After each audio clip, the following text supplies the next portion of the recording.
Tadi di slide terakhir itu saya kira penting Pak Gubernur. Soal pertanyaan dari berbagai masalah, ada dua saya kira masalah inti adalah soal politisasi dan pertanyaan soal memperjelas resentralisasi atau tetap desentralisasi atau pengelolaan bersama seperti apa. Ya, itu yang saya kira disampaikan oleh Pak Gubernur tadi. Boleh 10 menit Pak Gubernur overview saja dulu kebijakan dan kemudian kenyataan di DKI Jakarta. Silakan Pak Gubernur. Pertanyaan yang susah nih, sampingnya menteri soalnya. Nggak ada yang jawab. Bilang desentralisasi nggak enak lagi. Karena gimana putusan menteri masih saya ikut. Memang dia ada lebih kurang sama gitu ya. Bisa dulu kita dari kecil selalu bilang tiap kali ganti menteri pendidikan yang baru, kurikulumnya ganti baru. Itu juga satu hal yang selalu masalah. Tapi kalau kita bilang mau ganti lebih baik, ini juga bisa berdebat juga, baiknya sampai di mana. Nah, tapi kalau dilepaskan sampai semua di provinsi sendiri, ini juga bisa masalah juga gitu. Ya, kalau buat DKI bagaimana? Ini pikiran saya belum tentu benar sih. Saya berpikir, kenapa puskesmas kami, rumah sakit kami begitu baik? Karena dia BLUD. Karena dia BLUD, dokter-dokter swasta yang terbaik bisa kami rekrut. Coba dulu sebelum jadi BLUD, rumah sakit puskesmas belum jadi BLUD, sampai perawat sampai bidan harus PNS. Saya tidak mengatakan semua PNS jelek ya, tapi umumnya nggak ada yang bagus juga gitu loh. Itu persoalan kita. Ini fakta di lapangan, tidak terlalu bagus juga. Tapi ini mesti dipaksa, dipoles gitu. Ini udah stigma kok. Masyarakat itu punya stigma apa? Udah pejabat pasti korup, pasti malas. Stigma apa? PNS pasti malas, pasti bodoh juga pasti korup. Ini stigma. Nah ini harus kita kalahkan. Nah waktu puskesmas kita mau kombinasi dengan dari luar, PNS ini juga terpacu. Tentu gaji semua kita naikkan. Nah ide ini yang mau saya terapkan di sekolah sebetulnya. Jadi sekolah di DKI saya ingin semua jadi BLUD. Artinya apa boleh jadi BLUD? Kepala sekolahnya pun nanti boleh bukan PNS. Ini revolusioner di situ. Kenapa? Karena sekarang kami membayar gaji guru kami di atas guru sekolah termahal di Jakarta.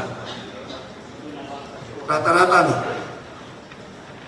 Guru Al-Azhar atau guru yang sekolah Katolik, sekolah Kristen, sekolah Buddha itu rata-rata di bawah kami.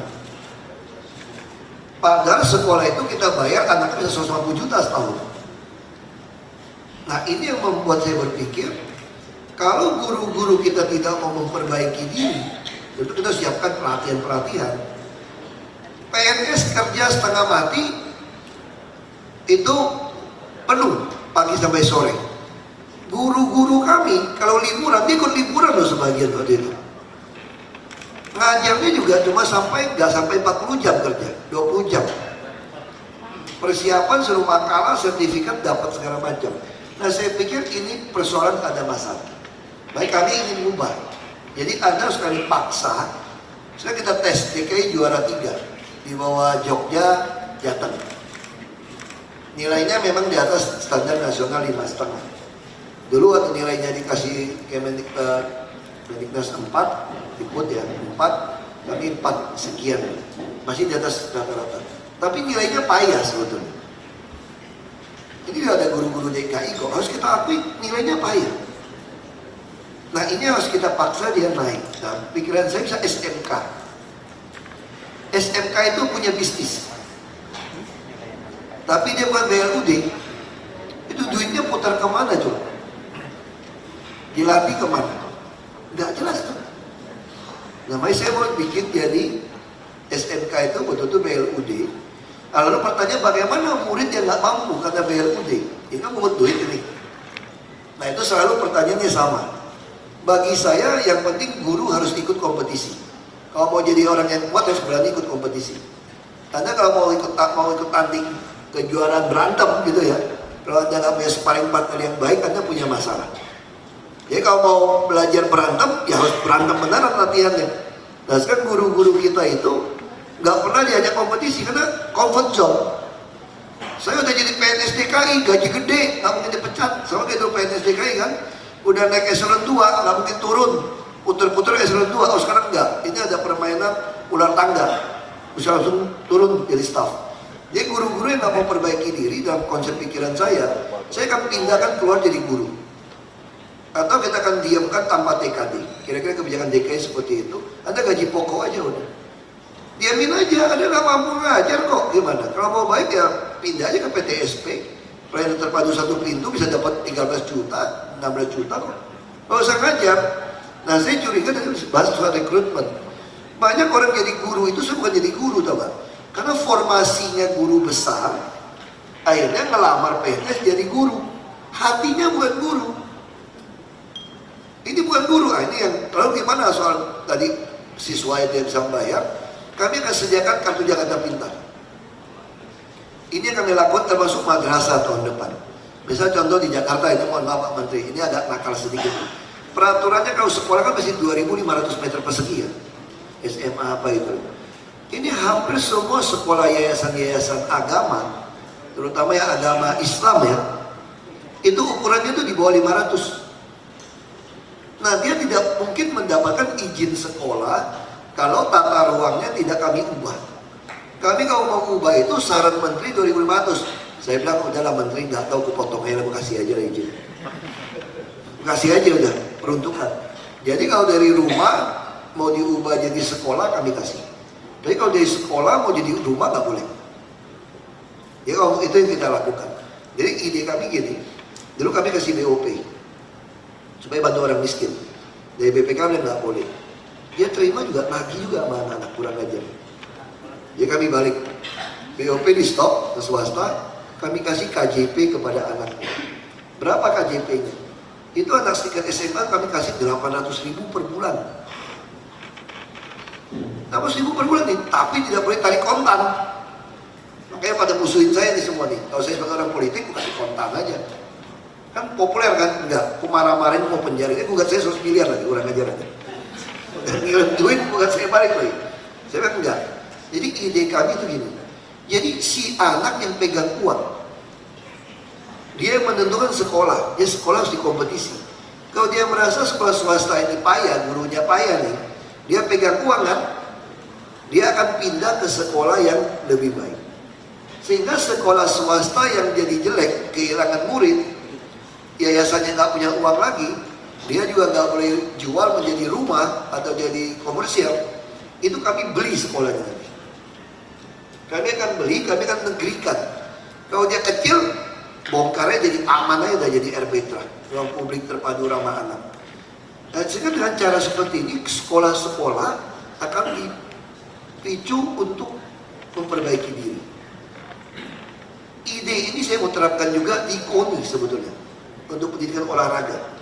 Ini hubungan sekolah. Jadi nanti kalau yang juara, saya nggak mau kasih lagi pemain yang juara. Saya langsung kasih hadiah 2 miliar, 5 miliar kepada klubnya aja. Karena dasar semua pemain juara dunia itu dari klub. Jadi kalau klub bisa kirim ke luar negeri 20 orang, saya kirim 20 juga. Nanti juga berlaku sama untuk guru-guru swasta. Kalau dia kasih training 5, saya siapkan biaya training 5. Jadi kalau Anda mau training, saya bayarin. Kalau Anda ngajar nggak baik, Anda akan ditinggal. Dia hukum supply demand. Penawaran permintaan. Sekolah yang jelek, gurunya nggak mau diperbaiki, yang miskin pun tidak sekolah di sekolah Anda, dia akan pindah. Jadi bayangkan aja, KJP, saya akan sediakan sampai 3 triliun nanti. Ya tahun depan kita akan membiayai 600.000 siswa.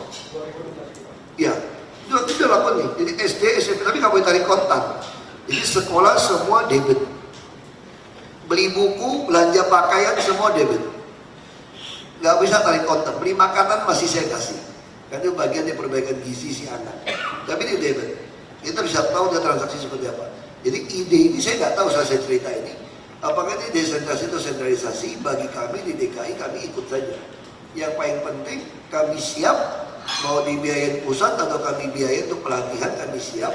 Tapi paling penting bagi saya pusat harus mendukung kami. Kalau yang dites tidak pantas jadi guru, harus dikeluarkan dari guru. Lebih baik dia kerja sebagai PNS biasa saja Kalau jadi PNS biasa gaji juga nggak jelek kok di DKI. Sekarang gaji di DKI paling rendah itu bisa dapat 12 sampai 13 juta. Golongan terendah. Untuk PNS kami menyediakan hampir 18 triliun satu tahun buat gaji. Termasuk guru dan perawat dan PNS. Jadi saya berani sombong dan itu. Seluruh negeri ini institusi yang termahal menyediakan uang DKI. 18 triliun. Makanya saya juga merasa pantas, kalau Anda nggak pantas jadi guru, Anda harus pindah. Kalau Anda nggak pantas jadi PNS, saya harus copot TKD Anda. Ini kira-kira ide. Dan itu satu usulan pada pusat, ini mungkin sedikit nyontek Pak Menteri lebih tahu lah, seperti Malaysia gitu ya, Kuala Lumpur. Kita itu nggak pernah batasin orang mau buka sekolah. Selama asasnya Pancasila, Undang-Undang 45 tidak memprovokasi kita mengajarkan sesuatu yang berlawanan dengan ideologi negara, siapapun mau buka universitas, mau buka sekolah, hukum pasar yang berlaku kalau menurut saya. Tapi buat saya, hukum pasar boleh terjadi, tapi saya harus menyediakan, memastikan tidak ada anak yang tertinggal. Baik, kita harus punya sekolah negeri, tapi sekolah swasta mau bagus, mau mahal, bagi saya terserah dia. Kalau kita bisa menyediakan sekolah yang sama bagus, mau nggak orang sekolah di swasta? Nggak mau. Samanya kayak bus kan, saya lagi mau gratiskan bus untuk orang yang gaji UMP. Dari Tangerang, orang Bekasi, orang Depok ke Jakarta, kalau punya gaji UMP nggak usah bayar. Saya yakin dia lepasin motor, nggak usah bersaing sama saya, gratis. Bus-bus APTB masih bangkrut, nah, sama prinsipnya untuk sekolah.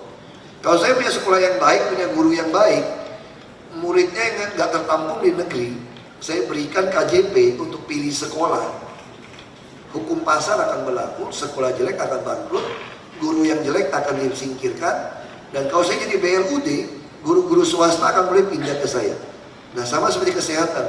Sekarang saya berani mengklaim, Bapak tunjukin sama saya rumah sakit terbaik yang swasta di Jakarta. Bapak bandingkan dengan rumah sakit kami yang baru sekarang, Pasar Minggu, Tarakan, Koja. Saya berani mengklaim Anda nggak bisa melawan kami. Betul. Bahkan Anda rumah sakit dokter Anda pindah kepada kami. Sekarang siapa yang mau jadi kerja di rumah sakit gaji 10 juta, kerja di puskesmas kami bawa pulang 20 juta, kepalanya bawa pulang 30 juta, dokternya kira-kira mau pindah ke kami nggak kira-kira? Nah, ini yang kami lakukan di Jakarta. Saya juga ada putusan tidak mau menerima PNS baru di DKI. Saya mau bajak saja, yang bagus-bagus mau kerja sama DKI silakan datang kita tes. Kira-kira itu idenya. Terima kasih. Ya, terima kasih Pak Gubernur. Bapak Ibu sekalian, tahan dulu kalau ada pertanyaan. Di sesi pertama ini kita akan mendengar dulu overview dari narasumber kita. Sebelum ke Pak Menteri yang nanti juga akan sekaligus menjawab pertanyaan yang sama ke Wali Kota Pontianak, Pak Sutarbiji. Tadi Pak Gubernur mengatakan bukan soal sentralisasi, apa aturannya, dan ketika sudah diberikan ke Pemda, Pemda punya ruang untuk melakukan berbagai inovasi improvisasi tadi. Apa yang bisa diceritakan Pak dari Kota Pontianak? Terima kasih. Pada prinsipnya sama aja ya apa yang disampaikan oleh Pak Ahok. Hanya masalahnya Pak Ahok duitnya banyak. Tapi daerah tidak semuanya punya duit seperti DKI. Nah, saya lebih cenderung kita berbagi. Nah, supaya trust kepada pemerintah daerah itu baik. Selama ini kan yang ribut kan masalah sertifikasi itu terlambat dibayar dan lain sebagainya. Nah, semua penghasilan yang wajib yang diterima oleh guru itu terpusat.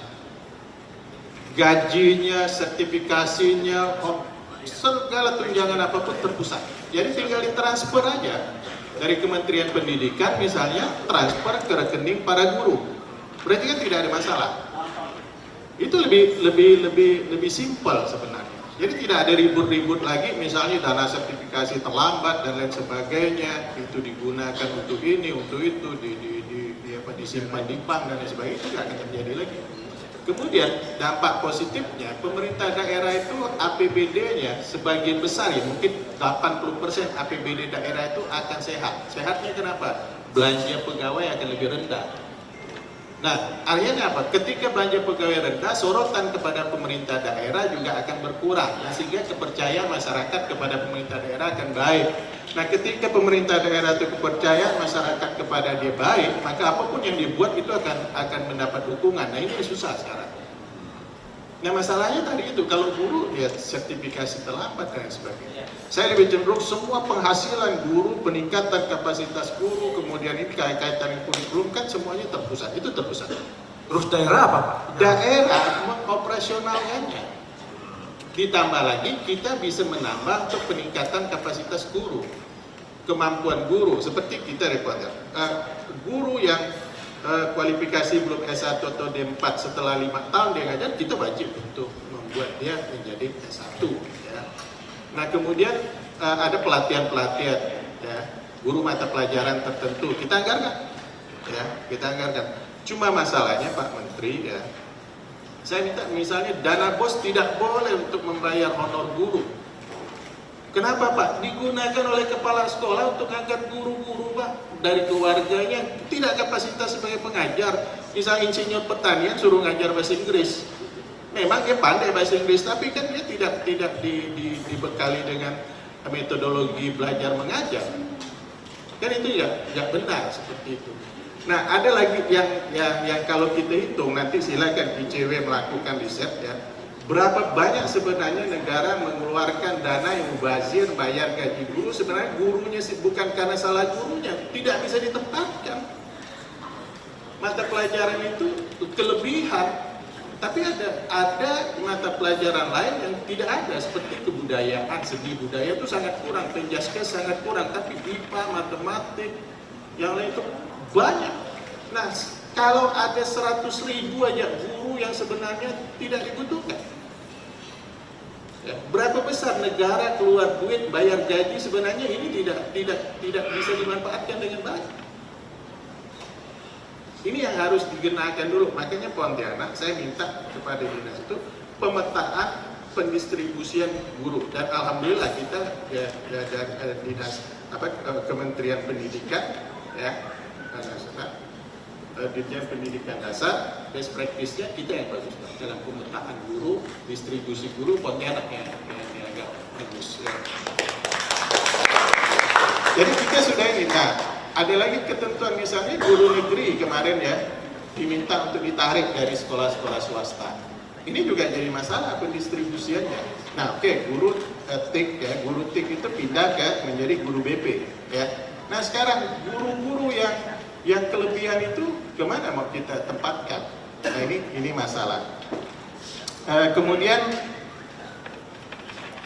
kita juga pengangkatan kepala sekolah itu harus dengan pelatihan-pelatihan tertentu. Kita kerjasama dengan Solo, di situ ada lembaga ya. Di Solo itu ada satu lembaga untuk pengangkatan kepala sekolah, pelatihan di sana. Bahkan kalau guru-guru misalnya berprestasi tingkat nasional, saya langsung angkat dia jadi kepala sekolah. Dan tidak perlu lagi tes.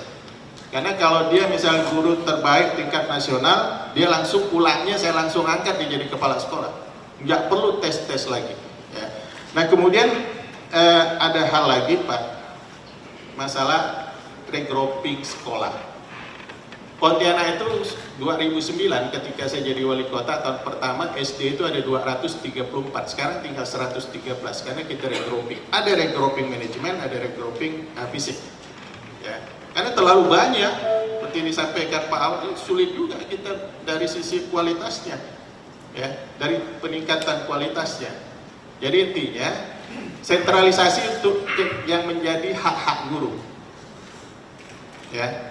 Tapi kewajiban guru biarkan daerah ngatur. Ini akan Pak Menteri akan repot lagi nanti ketika SMA, SMK dan pendidikan khususan itu diserahkan ke provinsi. Pak, kalau mungkin Pak Ahok enak Pak. Kalau di daerah susah Pak. Sekarang kalau gubernur misal berpikir secara ini, kalau dia berpikir hanya daerah asal dia yang dimajukan, itu kasihan itu semua daerah. Di kita itu Pak, ada guru bahasa Indonesia jadi kepala dinas PU, bayangkan. harus ada aturan dari kementerian bahwa guru tidak boleh ditempatkan di dinas yang tidak ada kaitan dengan pendidikan.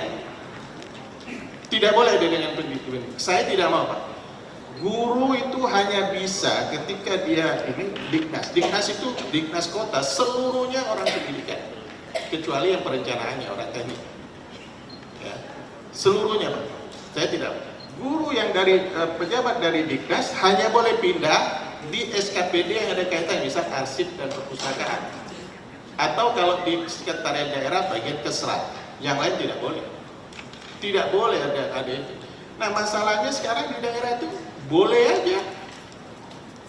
Ya, guru jadi kepala dinas PU, mendingan kalau guru SMK yang latar belakang insinyur, ini guru bahasa Indonesia jadi kepala dinas PU. Mau jadi apa? Siapa yang memutuskan itu, Pak? Ya, kepala daerah. Karena tidak ada aturan yang melarang. Nah, atau kalaupun ada aturan, mereka langgar, tidak ada sanksi untuk dia. Tapi Pontianak tidak melakukan itu. Pontianak tidak akan ada Bapak lihat ya seorang asalnya tenaga pendidikan kemudian dia pindah di dinas-dinas yang tidak ada kaitan dengan pendidikan. Paling dia kalaupun dari dinas pendidikan pindahnya ke arsip dan perpustakaan daerah atau di bidang kesejahteraan. Itu masih nyambung lah ya. Yang lain nggak boleh. Nah, ada satu lagi terakhir saya ingin sampaikan kepada Pak Menteri, coba kita diberikan ruang. Seperti SMK itu, Pak. SMK itu kalau kami di Pontianak, yang kita kerjasama dengan misalnya otomotif roda 2, kita kerjasama dengan merek tertentu. Oke, saya buka jurusan ini, tapi Anda harus rekrut seluruhnya tamatan itu. Kalau memang 10 angkatan sudah cukup, kita berhenti. Kita buat lagi jurusan yang mana yang dibutuhkan pasar. Misalnya sekarang perhotelan. Perhotelan itu di Pontianak anak kelas 2 SMK, jurusan perhotelan. Itu semuanya sudah ada yang pesan. Nah, akhirnya saya harus tutup jurusan busana, saya tambah. Untuk apa saya menghasilkan tenaga jurusan busana kalau memang dia tidak bisa mandiri dan jadi pengangguran. Jadi kita tutup aja jurusan itu, kita tambah di jurusan yang memang yang dibutuhkan. Jadi tidak selamanya harus ada jurusan itu. Ya. Nah, best practice yang lain saya rasa untuk bidang pendidikan Pontianak cukup banyak saya tuangkan di sini, termasuk data-data konkretnya semuanya ada di ini saya. Terima kasih. Terima kasih Pak Wali Kota Pontianak. Kebijakan nasional seperti apa? Kedua, mungkin tadi juga Pak Menteri, penempatan dan mungkin nanti politisasi juga ini. Tadi ICW mempresentasikan temuan yang penting juga soal itu. Silakan Pak Menteri. Ya, terima kasih Pak Moderator, Pak Gubernur, Pak Wali Kota, Bapak sekalian, Assalamualaikum warahmatullahi wabarakatuh. Tema ini memang penting dan sebetulnya harusnya ditambah yang bicara di sini yang mengurusi aparatur negara. Karena sebenarnya ini kita bicara tentang pengelolaan aparatur negara. Jadi banyak pertanyaan-pertanyaan yang Bapak ajukan itu saya sambil baca sambil mudah-mudahan ada nomenklatur saya, Pak. Kalau nggak ada saya nggak bisa jawab gitu. Karena banyak yang disampaikan Pak Tarmizi itu tadi sesuatu yang ya inginnya. Memang biasanya begini, begitu masuk pendidikan seakan-akan semuanya di bawah Kementerian Pendidikan dan Kebudayaan. Sebagian apalagi begitu menyangkut guru, ini sangat dekat irisannya dengan urusan aparatur negara. Ini persoalan tersendiri di samping soal desentralisasi atau sentralisasi. Di sentralnya saja itu kami kira-kira bicaranya pendidikannya, kemudian di Kemenpan bicara tentang pengelolaan aparatur negara, yang guru sebagai aparatur negara. Nah, ini sebenarnya kalau kita lihat Pak Tarmizi, di kementerian sekarang mengalami pemisahan antara pendidikan tinggi dan pendidikan di luar pendidikan tinggi. Oh, sorry. Makasih. Apa yang menarik? Saya melihat ini sesuatu yang patut disyukuri dalam konteks guru. Kalau kemarin, kamilah yang mendidik guru, kamilah yang menjadi pengguna hasil didikan itu. Jadi, kita dari tangan kiri ke tangan kanan. Ketika apa yang kita didik belum memenuhi harapan, ya kita terima saja, uang kita yang menyiapkan juga. Sekarang saya ingin katakan bahwa kita sebagai pengguna ingin standarnya X. Jadi kita patok di intake-nya, masuknya itu dipatok. Dan kita berharap siapapun silahkan mendidik. Mau bikin LPTK silahkan. Tetapi untuk masuk ke dalam sistem guru ini kita harus bereskan, pastikan bahwa yang masuk adalah mereka yang kompeten menjadi guru. Sebelum saya jawab soal desentralisasi, apa visinya? Menurut saya gini, visinya harus jelas.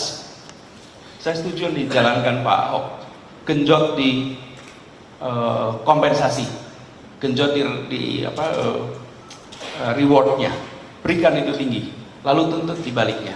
Jadi saya melihat ada 4 hal yang dalam bayangan kami ekuivalen. Itu sebagai visi yang harus dicapai. 4 hal ini. Saya pernah sampaikan di dalam diskusi sama-sama dengan Kang Ade dan teman-teman. 4 ini. Nomor 1, kinerja guru itu ekuivalen dengan kompetensinya. Kompetensinya ekuivalen dengan sertifikasinya. Sertifikasinya ekuivalen dengan apresiasinya. Jadi ujung paling kiri adalah kinerja, ujung paling kanan adalah apresiasi. Tadi Pak Ahok sudah sampaikan, dorong diapresiasi, harapannya kinerjanya nanti meningkat. Tapi di tengah itu ada 2, ada kompetensi dan ada sertifikasi. Nah, banyak dari kita bicara guru itu fokusnya satu komponen saja, perjuangan sertifikasi saja, nggak memperhatikan kinerja, nggak memperhatikan kompetensi. Ada yang bicaranya tentang apresiasi saja, tapi juga ada yang bicara tentang kinerjanya saja, melewatkan komponen yang lain, kompetensi yang lain. Nah, saya melihat bila 4 komponen itu bisa ekuivalen, apalagi kalau sama dengan, kalau dibuat persamaan itu, jadi itu visi kira-kira di tiap daerah. Sudahkah itu terjadi? Sudahkah di tiap daerah kinerjanya nyambung dengan kompetensinya, nyambung dengan sertifikasi, dan nyambung dengan apresiasi? Kalau ini gap juga nggak masalah. Misalnya Pak Ahok tadi cerita apresiasinya sudah tinggi sekali, ternyata kinerjanya masih rendah. Ini kita harus samakan. Kami melihat visi ke depan untuk pengelolaan guru, betulnya nama pengelolaan guru itu nggak pas untuk bicara mengenai guru. 4 itu harapannya bisa menjadi pegangan rujukan kita itu. Kemudian yang kedua menyangkut soal manajemennya.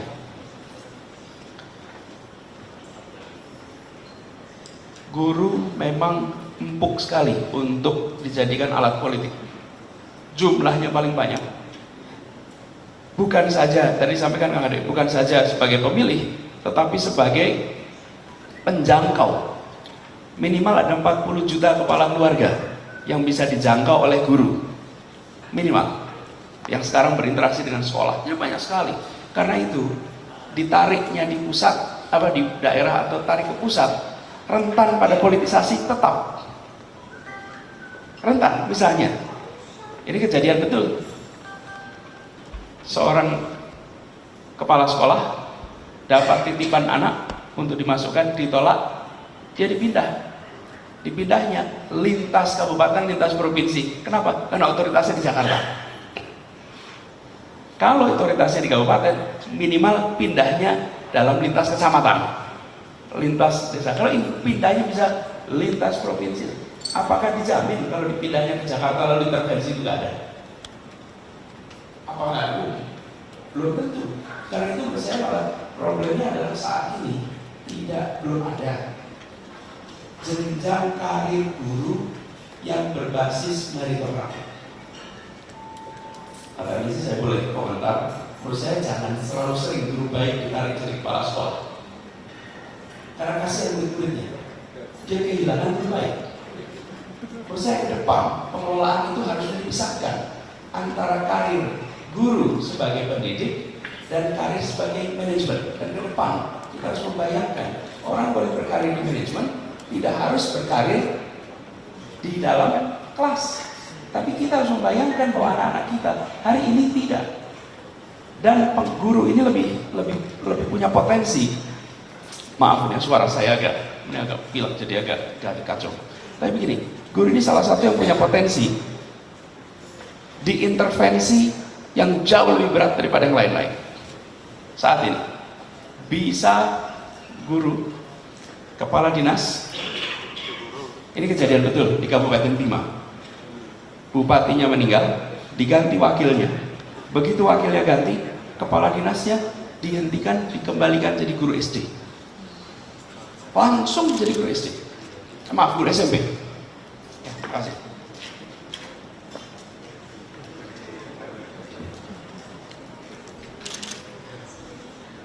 Dapat permen dari Pak Ahok, ini berkah. Siapapun yang kirim sampainya lewat Pak Ahok gitu. Jadi bagus sekalian, ini kejadian betul di Bima, dan silakan dikutip, ini kejadian benar. Dari kepala dinas pindah jadi guru SMP. Kenapa? Karena tidak ada, yang disampaikan Pak Termi, tidak ada aturan jenjang karir untuk guru. Dan bila guru memutuskan untuk menjadi bagian dari manajemen, maka dia menjadi manajemen karir, birokrasi pendidikan. Sehingga birokrasi pendidikan adalah satu hal, kemudian hal lain adalah, selamat datang Pak Gubernur.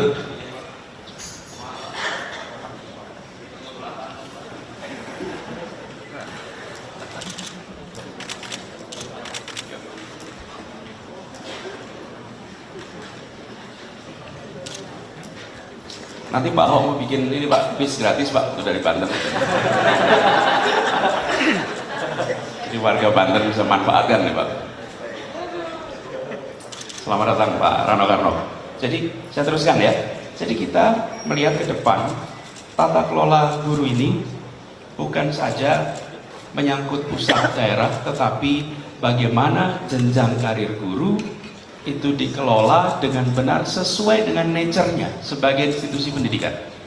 Ini berbeda dengan PNS lain yang non institusi pendidikan. Karena di institusi pendidikan ini ada memang guru-guru hebat yang kita ingin tetap berada di ruang kelas, tetap berada dengan anak-anak, tetapi kepangkatannya, rewardnya, apresiasinya meningkat. Jangan sampai guru baik justru dijauhkan dari siswa. Sementara banyak yang manajemennya kuat belum tentu bisa mendidik dengan baik. Nah mereka biarlah di jalur manajemen. Jadi saya membayangkan ke depan, bahwa pengelolaan seperti ini. Lalu potret hari ini. Ini kalau saya lihat potret guru hari ini seperti apa? Tempat ini airnya keruh Pak. Karena kecampur antara guru yang baik, air jernih, dengan guru yang kinerjanya nggak baik, itu yang bikin keruh. Nah, bagian kita adalah persatu memastikan yang masuk ke dalam cendawan ini adalah selalu air yang bersih. Jadi kita ingin tinggikan di intake-nya, itu bereskan. Yang kedua, mereka yang di dalam dan kompetensinya perlu ditingkatkan, kinerjanya perlu ditingkatkan, itu kita berharap untuk mendorong kemajuannya bukan saja di tangan pemerintah, tapi kita ke depan mengharap gurunya pun berikhtiar serius untuk meningkatkan diri, meningkatkan kinerja dan kompetensi. Kita kemarin melakukan uji kompetensi guru. Sempurna? Tidak. Tapi kita melihat ini sebagai salah satu langkah awal. Instrumen harus diperbaiki ke depan, tetapi saat ini dengan bisa memiliki hasil uji kompetensi guru itu, kita berharap tiap-tiap guru tahu persis komponen apa yang harus dikembangkan dari dirinya dan komponen apa yang sudah kuat. Selama ini kita tidak, bahkan saya pernah lihat data-data uji kompetensi guru di Jakarta saja yang hasilnya itu agak kelewatan. Kelewatan itu artinya kalaupun instrumennya salah, ya jangan segini sekali lah angkanya gitu. Kalaupun instrumennya salah, tapi kalau ini agak kelewatan, dan menurut saya ini membutuhkan dorongan bukan hanya pemerintah. Karenanya yang kita ingin kerjakan ke depan adalah membangun ekosistem pendidikan untuk mendorong peningkatan mutu pendidikan terus-menerus. Ekosistemnya dibangun. Tanpa ada ekosistem pendidikan sulit sekali. Saya beri contoh aja, misalnya hari ini Kita tadi sudah mendengarkan dua contoh ini. Kalau Pak Sutarmiji dan Pak Ahok tidak lagi menjadi wali kota dan gubernur, adakah jaminan bahwa itu bisa jalan terus? Ini kan pertanyaan. Karenanya yang perlu dibangun tidak kalah penting adalah ekosistem. Jogja Pak, itu salah satu tempat yang ekosistem pendidikannya itu terbangun. Jadi interaksi antar pelaku pendidikan, ya makasih Mas, interaksi antar pelaku pendidikan itu cukup baik. Bagaimana cara membuat interaksi itu? Tadi pagi barusan kami mengantar guru-guru, kepala sekolah yang integritas ujian nasionalnya tinggi, yang mereka di atas 92. Sebenarnya jumlahnya banyak, tapi yang kita undang hanya 500. Karena kita ingin mendorong agar kita hanya jangan memperhatikan angka akademik, tapi juga komponen integritas dan kejujuran. Apa yang terjadi? Kita akan mengumumkan indeks integritas per sekolah, per kabupaten, per provinsi. Untuk apa? Untuk masyarakat di sana menjadi pelaku aktif memperbaiki pendidikannya. Uji kompetensi guru ini sudah hasilnya keluar. Nanti tiap kabupaten, tiap provinsi akan terima hasil itu. Dan bukan hanya para pejabatnya, masyarakat umum pun bisa mengambil dan menyaksikan data-data itu dari dekat. Apa harapannya? Mereka pun terlibat. Jadi ketika melihat, kalau saya tahu bahwa di daerah kami hasil uji kompetensi guru angkanya masih X, saya ingin tingkatkan angka itu, maka dia akan mendorong kepada pemerintah daerah. Jadi harapannya informasi-informasi pendidikan itu dibuka, dan informasi pendidikan ini akan bisa memantik para pelaku pendidikan untuk bisa menjadi pressure group meningkatkan pendidikan. Karena kalau tidak, pressure-nya sekarang ini datang dari pemimpin-pemimpin baik di daerah. Pemimpin-pemimpin baik daerah itulah yang memberikan pressure. Tapi ketika pemimpinnya itu tidak seperti itu, maka pressure-nya nggak ada. Nah, kita harus menumbuhkan lewat apa? Ternyata sederhana menurut kami, informasi. Juga Pak, mulai tahun depan ini kita akan terbitkan namanya neraca pendidikan. Jadi tiap kabupaten, tiap kota akan terima berapa sih DAK pendidikan yang selama ini diterima dari Jakarta. Banyak daerah justru kami sering mengalami di Jakarta, kepala sekolah datang, bahkan anggota DPRD, pimpinan DPRD datang mengajukan proposal tanpa mereka tahu sebagian dananya sudah ditransfer ke daerah dan bisa untuk itu. Mengapa? Karena informasi yang tidak dibuka. Jadi ke depan saya boleh garis bawahi nomor 1, visinya 4 tadi. Kinerja, kompetensi, sertifikasi, apresiasi. Itu harus sejajar. Kemudian yang kedua, yang tidak kalah penting dalam menjalankan ini semua, intake-nya, standarnya harus tinggi. Yang ketiga, bahwa ketika kita bicara tentang guru, ini bukan soal sentralisasi atau desentralisasi saja, tetapi tentang jenjang karir berbasis meritokrasi untuk institusi pendidikan yang itu berbeda dengan untuk aparatur negara non pendidikan. Dengan begitu jalurnya harus beda, dan ini memang harus bicaranya dengan Kemenpan nih, karena pengaturan ini pasti harus beda. Kemudian yang keempat adalah tentang keterbukaan informasi. Keterbukaan informasi adalah kunci untuk membangun ekosistem pendidikan. Karena dengan begitu, hari ini kita sering tidak tahu. Ini seperti Pak Ahok tadi cerita hasil uji kompetensi guru Jakarta. Orang tua belum tentu tahu, Pak. Bayangkan kalau orang tua tahu sekolahnya berapa. Kalau sekolahnya angkanya rendah, terus misalnya kalau saya cocok matematika saja lah. Kompetensi matematika rendah. Lalu kita berharap anak kita nilai matematikanya di sana dididik dengan baik. Belum tentu. Jadi karena itu, ini yang menurut saya harus didorong keempat hal itu. Jika itu dilakukan, insya Allah kita akan di jalan yang benar. Terima kasih. Terima kasih Pak Menteri. 4 poin yang tadi sudah disampaikan Pak Menteri. Selamat datang Pak Gubernur Banten.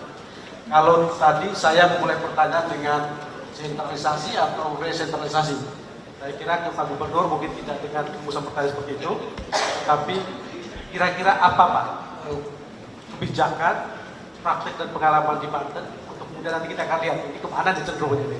Sentralisasi atau desentralisasi. Silakan 10 menit juga overview untuk sesi pertama Pak Gubernur. Terima kasih Mas. Pertama-tama saya mohon maaf yang sebesar-besarnya karena jam 12 tadi saya baru selesai paripurna Pak. Saya ngebelah jalan sini memang cukup. Saya tidak dikasihani tapi memang saya belum sempat makan siang karena mengejar ke tempat ini. Artinya begini, saya sangat bersyukur Pak. Saya sekaligus melapor kepada Pak Menteri. Alhamdulillah untuk APBD tahun 2016, Provinsi Banten baru bisa memenuhi ketentuan undang-undang, yaitu bisa mencapai 20%. Bahkan kita bisa mencapai 21,75% untuk pendidikan. Saya ingin sekali memvisualisasikan bahwa betapa cintanya saya terhadap sebuah sinetron yang kebetulan saya buat. Judulnya adalah Sidul Anak Sekolahan. Bukan berarti saya kampanye untuk Pilkada DKI, tidak. Tapi artinya apa Pak Menteri? Saya melihat pendidikan itu adalah sangat penting.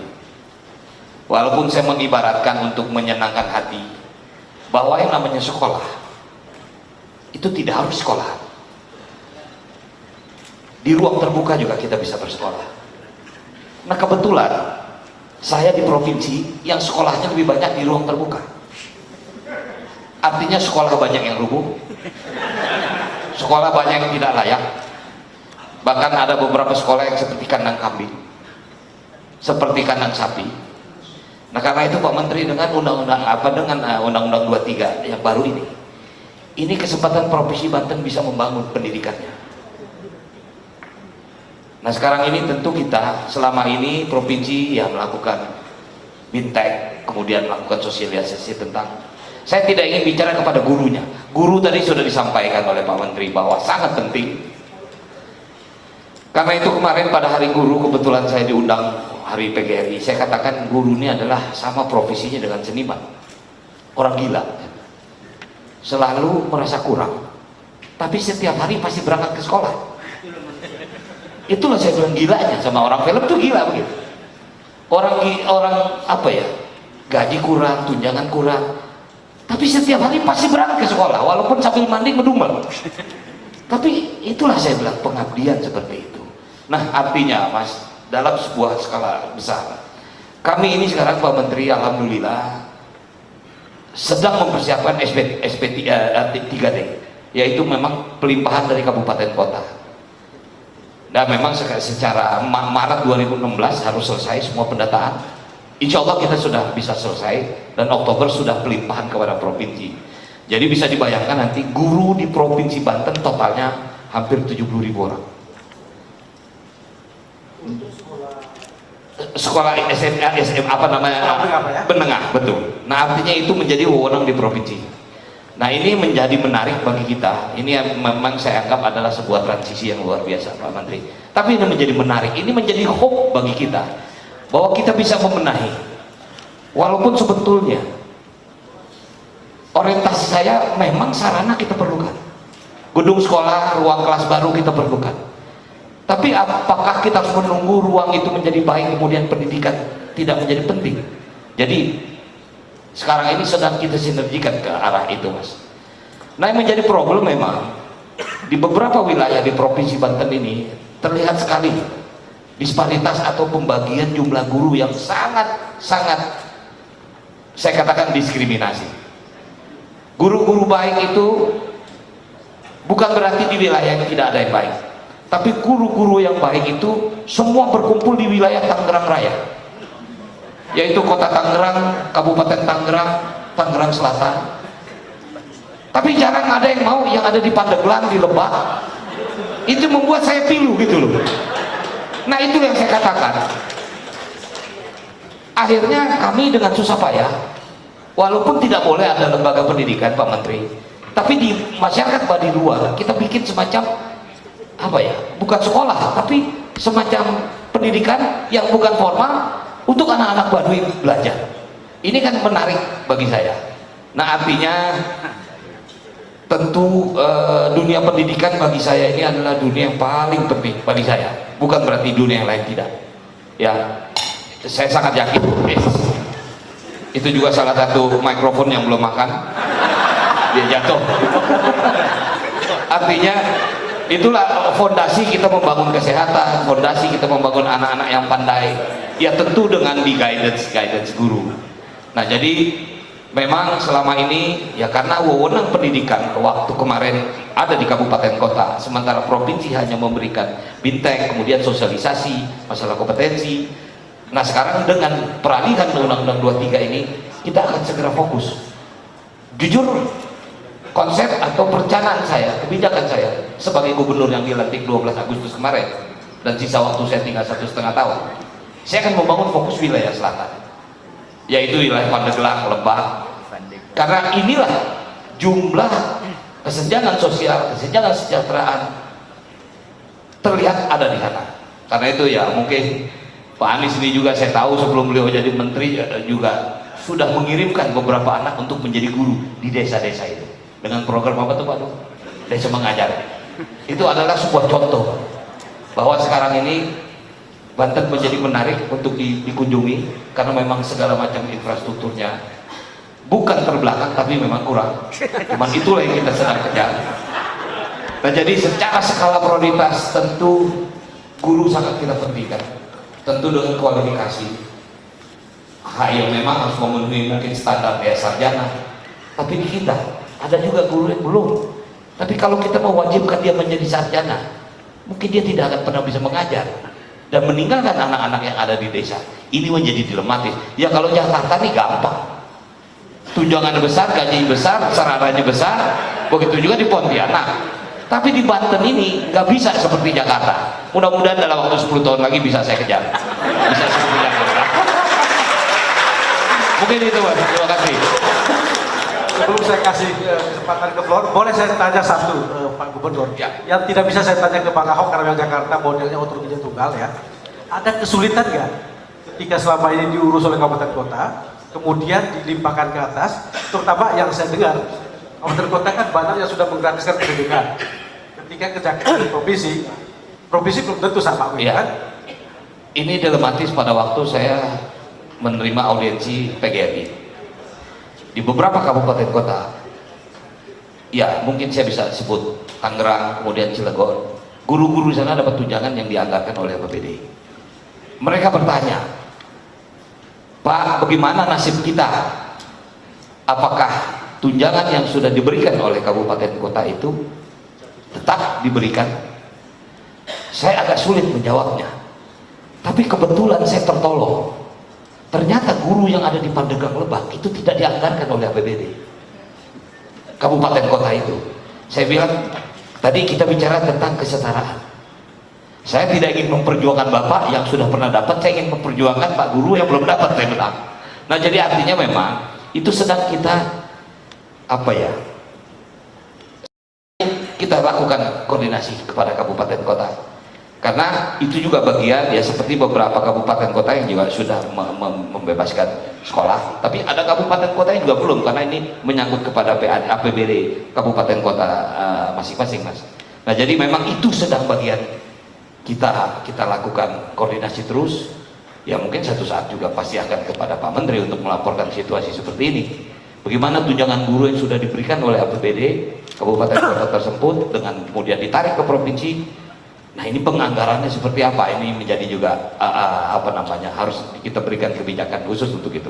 Mungkin itu. Terima kasih. Terima kasih. Mari kita berpaus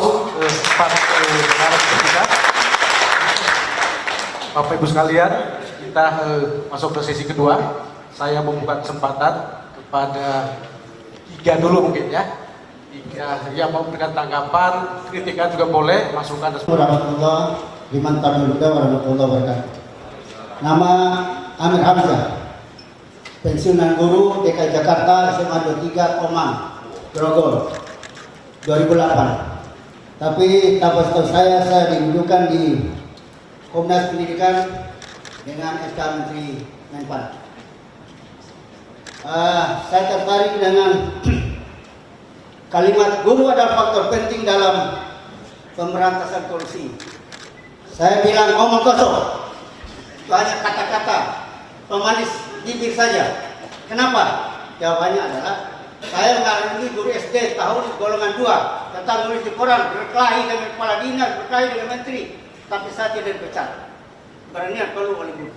Tapi guru sekarang baru-baru berbuat, ngomong aja nggak berani, kan memang disekar oleh kepala sekolah. Di atas menekan kepala sekolah nekan guru, guru nekan murid. Politik membelah bangsa.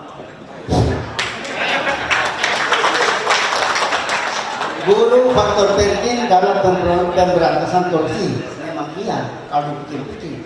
Tapi kalau kita berbicara memberantas, bagaimana cara berantasnya? Guru tidak punya apa-apa, tidak punya data. Yang punya catatan tentang uang bom berapa, uang bos berapa, uang bor berapa dari atas, hanya kepala sekolah dan bendahara sekolah yang tahu. Guru tidak tahu.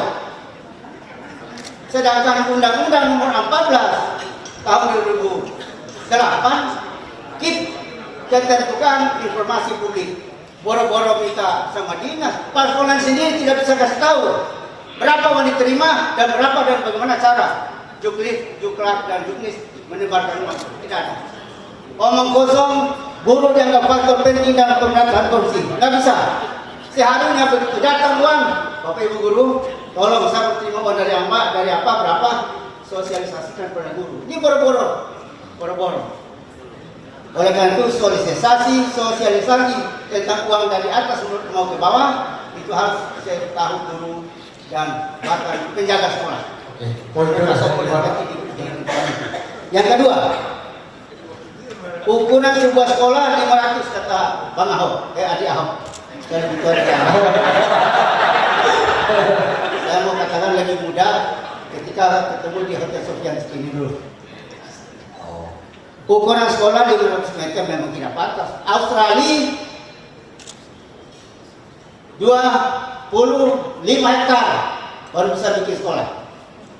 Di Australia. Rumah orang aja tapi 1.500 kalau bikin rumah orang Australia. Kemudian Belanda bagaimana berapa? SMA 23 tempat saya sekolah itu bukan di luar tapi 10 satu lapangan untuk 10 kegiatan. Taekwondo di situ, silat di situ, lompat apa di situ, nampak di situ. Ada 10 kegiatan, cuma segitu-segitu ruangan. Bagaimana mau main? Makanya SMA 3 tercatat sebagai sekolah tawuran dulu. Kenapa? Di sini susah bergerak. Berkelahi dengan SMA PLO dari digorongnya anak SMA 3 mati kita pakai. Nah, bagaimana caranya? Saya pikir hal ini sangat tergantung terkait dengan mentalitas pejabat Pemda DKI dulu, bukan sekarang. Dulu katanya, ini saya celo atau semua lurah, ini tempat ibu bapak ini akan digusur untuk kepentingan negara. Tahu-tahu muncul pasar pelayan, Giant, supermarket dan kawan-kawannya apa namanya? Bisa dipersingkat? Ikut, tidak bisa dipersingkat, ini panjang. Ini realitas sosial yang alami dari golongan 2 kita sampai semua di pulau sini. Inflasi saya kenal. Lalu jadi keturunan akan masih pada yang lain. Minta letak pejabat, gusur, bayar mahal ke rumah rakyat untuk memperlebar ruangan sekolah. Kemudian yang ketiga, sentralisasi atau tidak sentralisasi, no problem. Yang penting jumlah juknis sentralisasi. Jumlah juknis desentralisasi ada nggak? Kalau ada pakai dong, jangan ngabur. Orang bikin salah sama ada jumlah juknis, apalagi mengelola desentralisasi. Yang terakhir, bukan terakhir. Pokoknya sedang satu tua, mantan rektor di Jakarta, Profesor Pinano Surahmat sedang sakit tua. Saya sampaikan ide beliau sama dari saya. Dunia pendidikan sebenarnya tidak perlu menteri. Nah, yang dibutuhkan adalah keikhlasan. Keikhlasan siapa? Guru yang mau mengajar, ikhlas, dan murid yang mau belajar. Cuma 2 itu kok. Saya sudah praktekkan nulis di atas punggung, ya sampai 5-6 melawai guru, suruh tunduk anak, ikhlas. Yang penting memang keikhlasan itu dalam pinjaman itu sangat dibutuhkan. Terima kasih. Assalamualaikum warahmatullahi wabarakatuh. Karena cukup banyak tadi pertanyaan yang sampaikan ke Bapak ya. Pak Hermanto tadi saya kira sudah, kemudian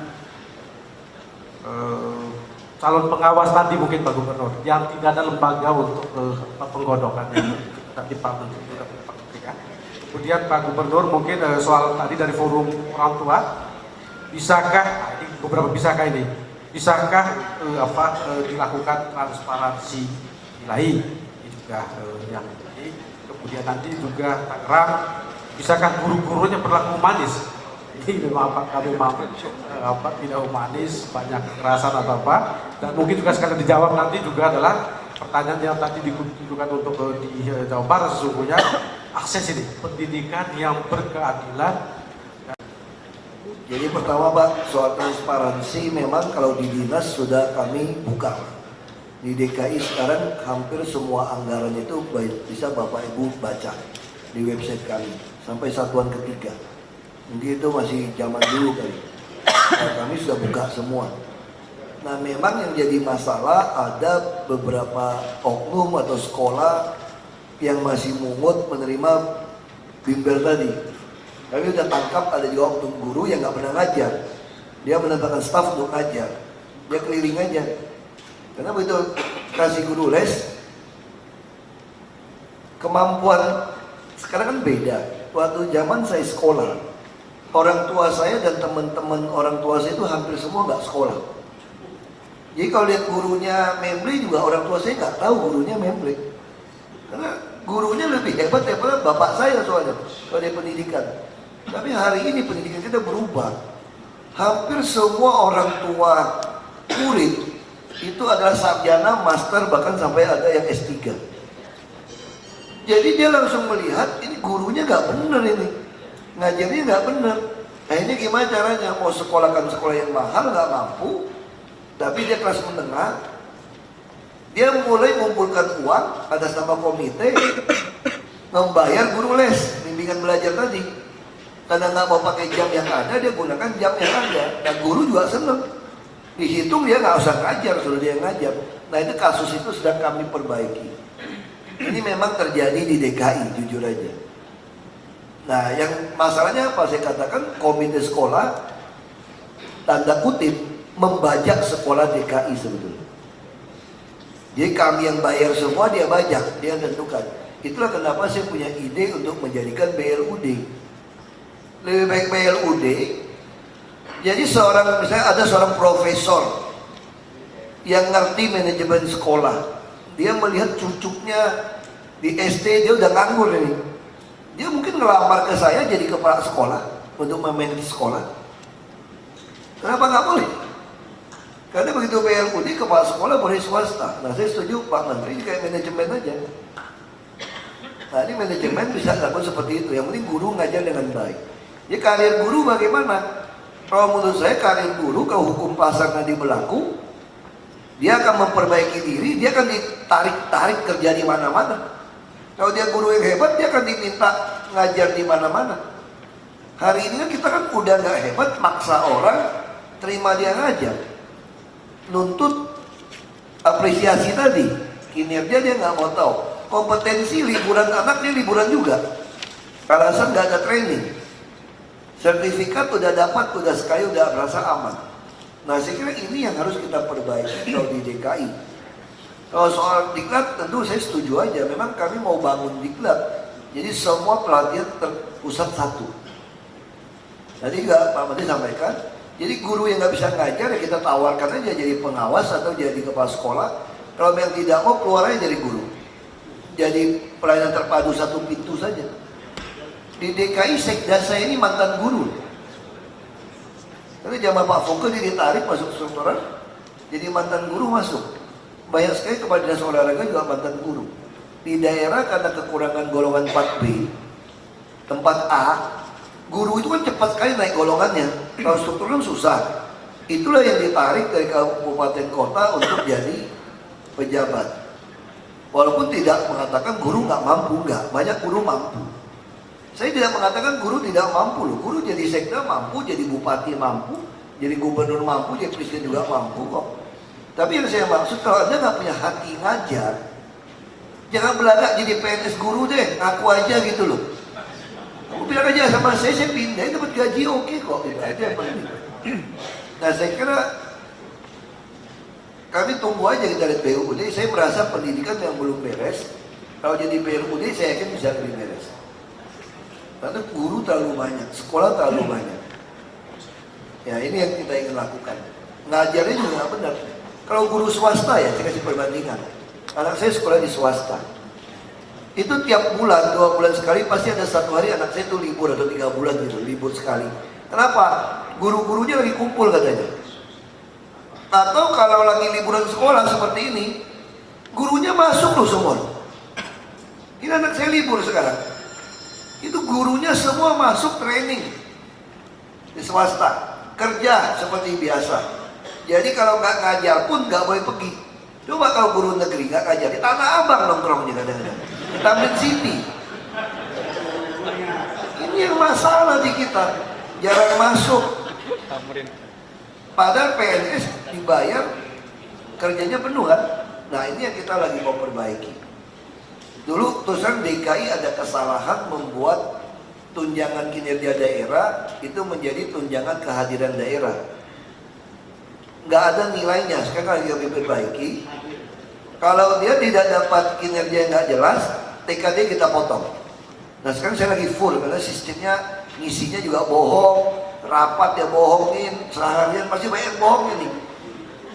Nah itu yang saya maksud, saya mendukung Pak Menteri.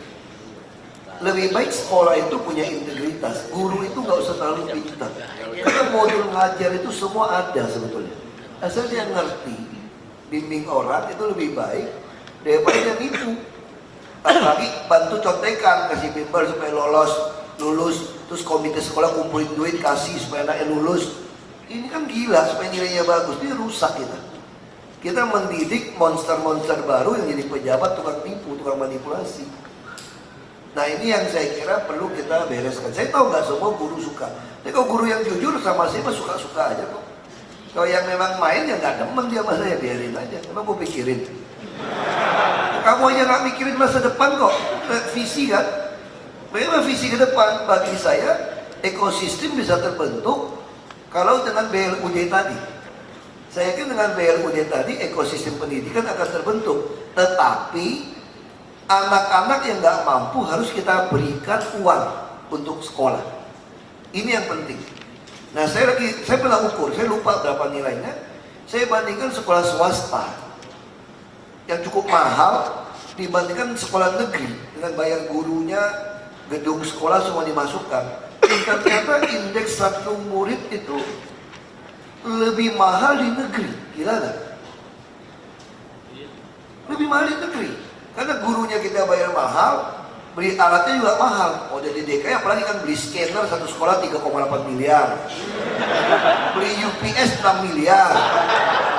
Elektronik sistem manajemen sekolah 5 miliar. Satu sekolah loh. Sekolahnya nggak dibangun.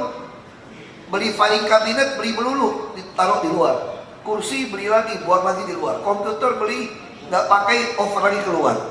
Nah ini semua yang jadi masalah, dan gurunya juga tanda tangan. Orang pendidikan juga tanda tangan, yang main juga. Jadi saya bilang saya setuju dengan Pak Menteri. Yang penting sekarang integritasnya kita taruh dulu. Kalau sekolah yang gurunya nggak punya integritas, kita cuci gudang aja. Pemain cadangan banyak, keluarin aja lah. Kira itu dari saya. Seperti biasa, tegas ya. Ya. Saya takut ditanya terlalu banyak nih, saya mau pulang dulu. Ya, saya kira kami ucapkan terima kasih banyak atas nama ICB dan semua. Ada Pak Ahok yang sudah hadir.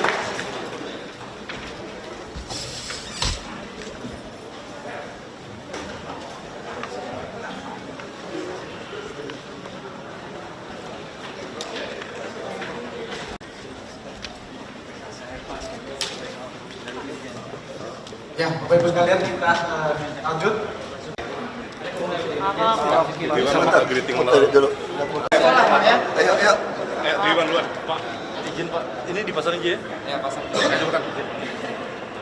Repot banget pasang gitu. Terus. Pak. Penonton apa pemirsa? Pemirsa. Ini Mas. Pada seluruh pemirsa TV One, saya Natal dulu ya Pak, Natal baru. Dua kali? Iya, pertama Natal, kedua tahun baru. Nggak nyambung ya? Enggak, bisa. Pada seluruh pemirsa TV One, saya ucapkan selamat merayakan Natal bagi yang merayakan. Tuhan memberkati saudara. Kepada seluruh pemirsa TV One, saya ucapkan selamat tahun baru. Semoga tahun baru ini Anda dilimpahi banyak berkat dan rezeki yang melimpah. Saya Ahok, Gubernur DKI.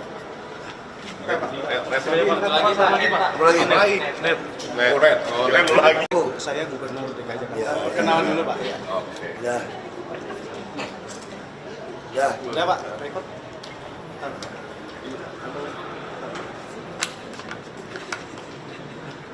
Ya Pak, silakan. Ya. Saya Basuki Cahayapurnama, Gubernur DKI Jakarta, mengucapkan selamat merayakan Hari Natal bagi saudara pemirsa Net TV yang merayakannya, dan juga selamat tahun baru untuk seluruh pemirsa Net TV, khususnya di ibu kota DKI. Tuhan memberkati kalian dan melimpahi banyak rezeki untuk kalian di tahun yang baru ini. Terima kasih. Ada lagi ya Pak? Punya perorangan Pak, kalau misalnya metro mininya, misalnya orangnya itu nggak sanggup untuk mengganti Kan dia tinggal kredit bank. kredit bank, jadi kalau dia pemerintah Kan kita kan tanggung jawabnya pasti bayar rupiah per kilometer. Kalau dia jalan kan pasti bank jamin. Ada kami yang jamin bayar. Kalau kamu kredit bank kan yang